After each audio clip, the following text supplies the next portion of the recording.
السلام علیکم ورحمۃ اللہ وبرکاتہ۔ محترم ناظرین، آج کی ہماری ویڈیو بیٹی کے عنوان پر ہے۔ پہلی اولاد بیٹی ہونا اللہ کی بہت بڑی رحمت اور خوش قسمتی اور برکت کی علامت ہے۔ اس لیے اگر اللہ رب العزت کسی کو پہلی اولاد بیٹی عطا کرے پھر بیٹا دے تو اسے خوش ہونا چاہیے، کیونکہ یہ قرآن کی ترتیب ہے۔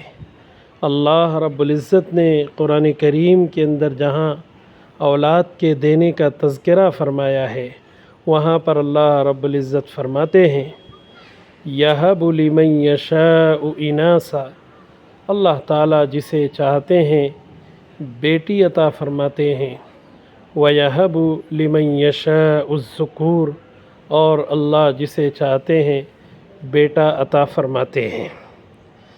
تو اس آیت کریمہ کے اندر اللہ رب العزت نے بیٹی کا تذکرہ پہلے فرمایا ہے، بعد میں بیٹے کا تذکرہ فرمایا۔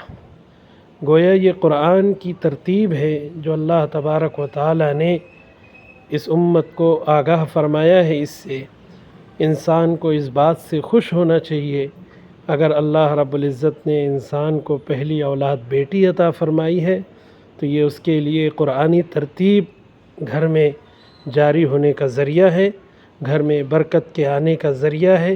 اللہ تعالیٰ کی ایک نعمت سمجھے، اللہ کی رحمت سمجھے۔ بیٹی دل کا ٹکڑا ہوتی ہے، اسے خوب جی لگائے اور اسے اچھی تعلیم و تربیت کر کے اسے بہتر سے بہتر انداز میں زندگی گزارنے کا سلیقہ سکھائے۔